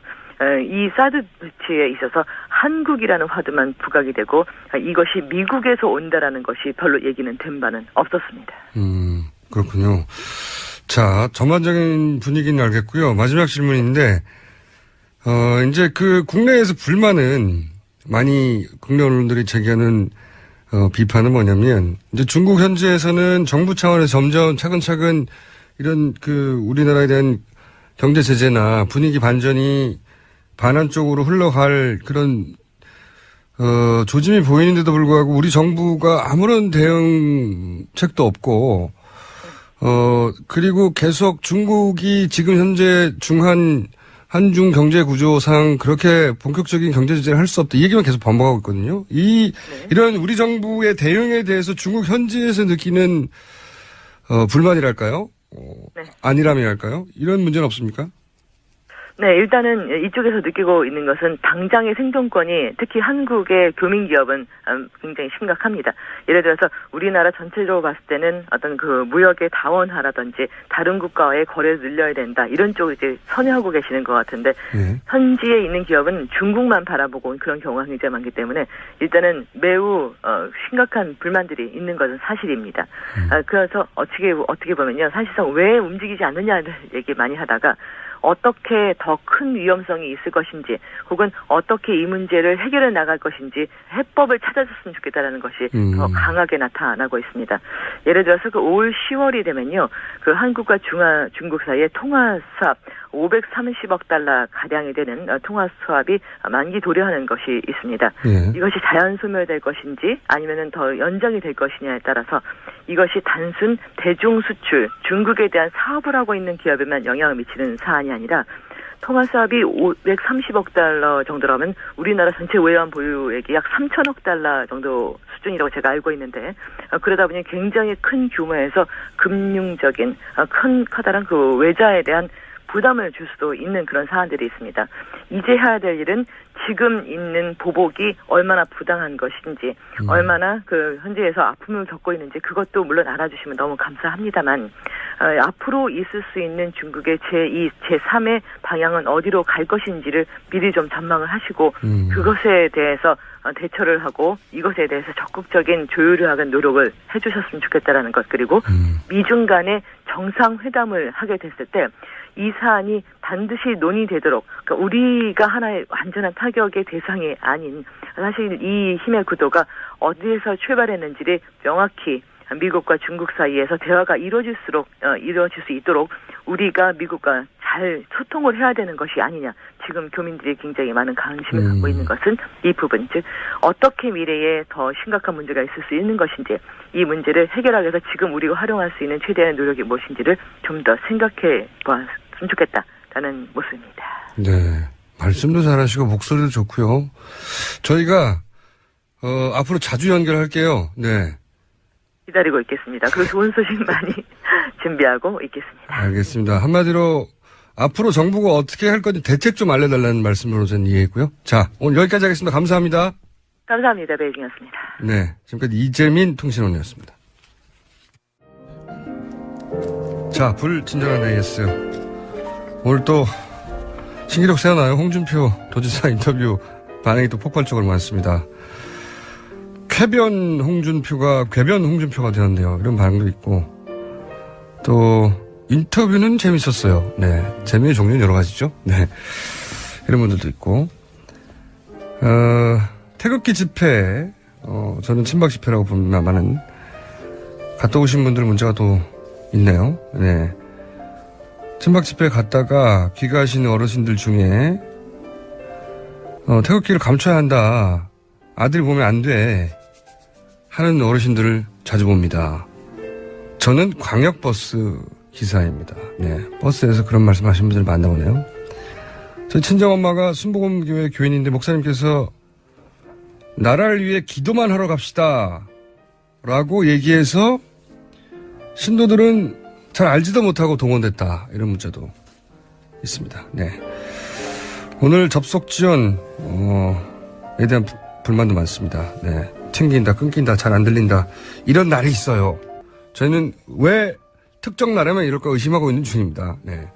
물론 TBS 사장님이 이 시설을 확충 안 해줘서 이럴 수도 있고요.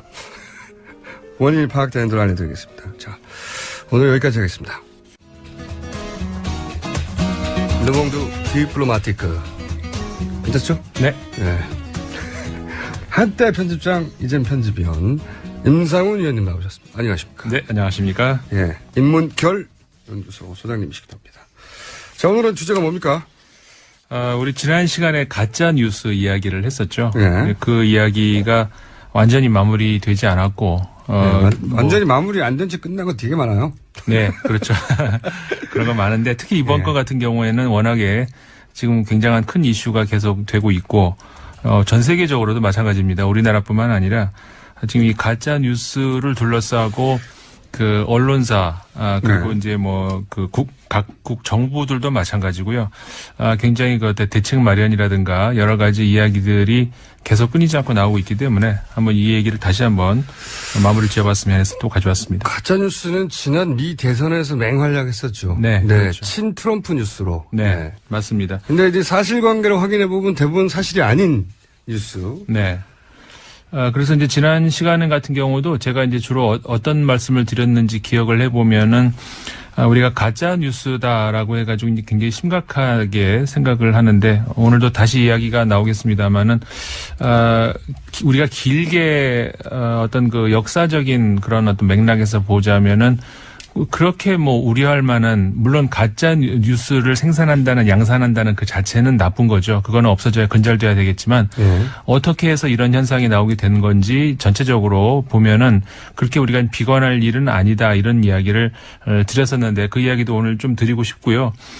말씀하신 것처럼 지난 미국 대선에서 특히 이게 굉장히 심하게 이제 불거졌었고, 그리고 이제 그 전에 주로 이게 그 미국 영어권에서 많이 나와서 그런 건데, 그래서 이제 전 세계적으로 이 가짜 뉴스를 아예 그 영어식으로 그 페이크 뉴스라는 말을 번역을 안 하고 그냥 쓰는 나라들도 많이 있어요. 그 영어권에서 아주 심각하게 났던 현상인데, 영국에서 브렉시트 때도 마찬가지였죠. 이게 브렉시트 당시에도 그랬습니다마는 그 기존 언론들, 전통적인 의미에서의 언론들, 그 다음에 정부라든가 하여간 그 지식인 그룹에서는 브렉시트가 얼마나 위험할 수 있는지를 이제 굉장히 홍보를 많이 하는 편이었었어요. 근데 반대로 그렇지 않은 경우, 소위 이제 우리가 그 뭐 전통적인 의미에서 언론이 아닌, 그러니까는 새로운 언론이라고 등장하고 있는 사회망을 통해서 등장하고 있는 그런 매체들을 통해서 다른 목소리들이 많이 이제 나갔다는 거거든요. 미국에서는 주로 이제 페이스북을 통해서. 그렇죠. 페이스북 통해서 많이 전달이 통해서 되고. 그게 진짜가 아니라 이제 틀린 정보.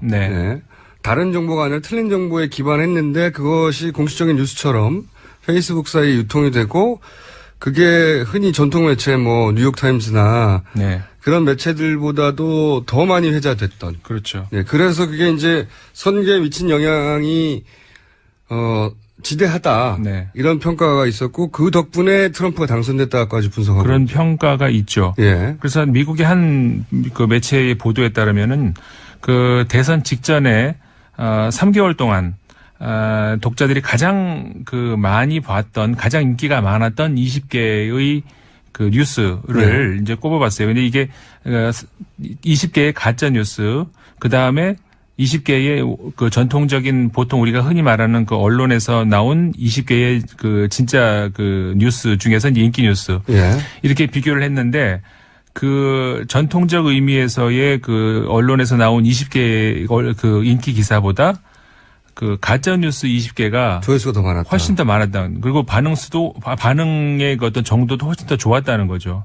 그 중에서 특히 20개 중에 17개가 아까 말씀하셨죠. 친 트럼프 성향의 보도들로 나왔다는 거죠. 더 재미있는 것은 우리 가짜 뉴스가 정확하게 이걸 베낀 것 같은데, 친 트럼프 가짜 뉴스들 이 보면 그냥 개인이 만든 게 아니라 트럼프 진영과 연결되어 있는 트럼프하고 친한 어떤 기업인이라든가 그쪽에서 펀드를 댔다든가 거기서 조직적으로 프로페셔널하게 만들어졌더라, 뉴스가. 맞습니다.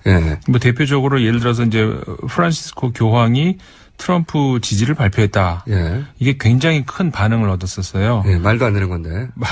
말도 안 되는 소리죠. 이제 교황 본인도 이 가짜뉴스 현상에 대해서 아주 신랄하게 비판을 한 그런 일이 있습니다. 그 다음에 또 클린턴 후보가 테러단체 이슬람국, 그러니까 IS를 얘기하는 거죠. IS에 무기를 판매했다. 이런 거. 근데 이거를 또 트럼프 당시 후보 본인이 막 거론을 해요. 가짜뉴스에서 올라온 걸 트럼프 본인이 또 거론을 합니다. 가짜뉴스라는 게 특징이 어느 한 소수에서 이렇게 돌던 사실이 점점점 퍼져나가면서 돌고 돌아서, 그러니까는 이게 진짜를 덮어버렸어요. 그렇죠. 그러면서 다시 거꾸로 자기 귀에 들어오면 진짜인가 봐. 이렇게 되는 거죠. 그러면서 정치인들도 이런 얘기가 지금 많이 돌고 있다라고 하면 정치인이 얘기했으니까 이게 다시 더 공신력을 얻게 되는 거고, 이렇게 빙빙빙 점점 커지는 거죠. 우리가 마치 마이크 2개를 스피커를 양쪽에 놓고 이렇게 해보면 이게 소리가 점점점 굉장히 확대돼가지고 커지잖아요. 그런 현상이 똑같이 여기 가짜뉴스 현상에서 나온다는 그래서 거죠. 이제 소위 이제 전통 언론들이 이거 가짜뉴스라고 계속 얘기를 하면 전통 뉴스들을 이제 거짓말한다고 그렇죠. 공격하는데 그게 지금 딱 벌어지고 있는 일이거든요. 맞습니다. 예를 들어서 JTBC에서 태블릿에 대해서 검찰도 다 확인을 해서 이게 최순실 것이 맞다고 아무리 얘기를 해도 이런 가짜뉴스들은 계속 아니라고 하고, 그걸 또 예를 들어서 박근혜 대통령을 변호하는 변호사급이 되는 분들, 혹은 정치인들이 계속 거론하다 보니까 이게 일종의 확증 편향, 그러니까 자기가 보고 싶은 것만 보는 사람들 사이에서 사실로 굳어지고, 또 그 연령대 사람들에게 카톡으로 돌고, 그러면서 그냥 기정사실화 돼버리는 거죠. 분명한 가짜인데도 불구하고. 그래서 이렇게 되는 그 원인이 도대체 뭘까 이런 그 분석을 해외에서도 이제 많이 하고 물론 대책도 많이 나오고 여러 가지가 이야기가 나오고 있습니다만은 일단 그 원인으로 가장 많이 나올 수 있는 이야기가 뭐 한 두 가지 정도를 굳이 꼽자면은 일단 그 기술의 발전이죠. 그렇죠. 인터넷으로 진짜 너무나 쉽게. 그렇죠. 진짜 뉴스 사이트나 가짜 뉴스 사이트나 거의 똑같이 만들 수 있어요. 네, 맞습니다. 네. 어제도 그 한 방송에서 그 관련 보도를 했습니다만은 그 저도 잠깐 봤는데 그 어떤 어플리케이션이 있는데 그 개발자가 이제 나와서 인터뷰를 하는 걸 저도 봤어요. 그 어플리케이션의 개발자는 그런 것을 만드는 이유가 물론 가짜 뉴스를 만들기 위해서 만드는 건 아니었고 네. 그 뉴스의 형태를 띄어서 자기의 이야기를 하면은 너무나 재밌을 것 같다. 네. 이런 어떤 그 좋은 취지에서 만들었는데 이게 뉴스 그 가짜 뉴스를 양산하는데 기여를 하고 있다라고 하는 걸 본인이 알고 이제 깜짝 놀랐다는 얘기가 나왔는데 네. 본인은 개인 뉴스를 재밌게 퍼뜨리려고 만든 건데 그렇죠. 그걸 가져다가 쓴 거죠. 가짜 뉴스 근데 만든 거. 그 어플리케이션을 통해서 만들 수 있는 방법이 너무나 쉬워요. 네. 불과 뭐 몇 분 걸리지도 몇 분도 아니죠. 그냥 그냥 자기가 뉴스 형식으로 쳐넣기만 텍스트만 쳐넣기만 네. 합니다. 사진 몇 개 붙여. 그리고 뭐 어디서 이상한 정보 같은 거라도 이렇게 쫙 긁어서 거기다 갖다 집어넣으면 바로 그냥 뉴스처럼 돼버리는 그런 걸 도와주는 어플리케이션이더라고요. 이제 그런 것들이 그 외국에도 물론 이제 있는 거죠. 이제 그 페이스북 같은 경우도 이런 문제에 대해서 우리는 언론사가 아닌데 왜 우리가 책임을 지냐 이렇게 처음에는 그러지 않았습니까? 네. 근데 워낙에 이게 문제가 되고 그 독일 같은 경우는 그래서 페이스북에 그 벌금을 아주 큰 벌금을 과징을 하겠다. 네. 정부 차원에서 페이스북에 대해서 어떤 그 제재를 가하겠다 이런 입장으로 나오니까 페이스북도 이제 지금은 이제 입장을 바꿨습니다. 그래서 각 나라별로 예를 들어서 프랑스 같은 경우도 언론사 15개의 언론사죠. 언론사들이 상호 서로 간에 이제 크로스 체킹을 하기로 하는 어떤 그런 협약도 하기도 했고 그다음에 이 페이스북하고 같이 그 공동으로 해서 이런 가짜 뉴스를 걸러내기 위한 그런 방법들도 지금 이제 보완을 하는 중이라 그래요. 이게 이제 그냥 단순히 개인이 착오로 잘 몰라서 정보의 한계 때문에 그랬다면 모르겠는데 그건 얼마든지 뭐 봐줄 수 있죠. 그런데 그렇죠. 이거는 이제 정치 집단이 의도를 가지고 목적을 가지고 만들어낸 가짜니까 이건 범죄건 정치적 범죄거든요. 그렇죠. 예. 그래서 이제 물론 우리가 이제 이런 얘기를 하다 보면은 이런 생각을 하시는 분도 계실 거예요. 아니 메이저 언론들은 과거에 가짜뉴스 한 적 없어? 이런 이야기를 하시는 분이 있을 거예요. 의도적 왜곡을 한 적이 많죠. 있죠. 예, 그러니까는 어떻게 보면은 아까도 이제 총수님 말씀하셨죠? 보고 싶은 것만 사람들이 이제 본다. 예.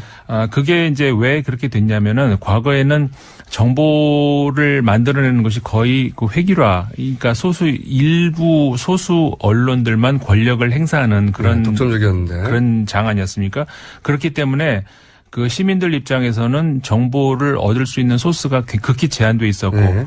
그러니까 옛날에는 사실 우리 이랬잖아요. 이거 어떤 이야기를 했을 때 믿을 수 없다. 그럼 너 그거 어디서 봤어? 그럼 신문에 나왔어. 그러면 이게 기정사실화 되는 거잖아요. 네, 끝나는 거였는데. 네, 그게 이제 말 끝나는 건데 그런 거기에 이제 대응은 저거밖에 없대. 신문을 다 믿니? 이거밖에 없거든요.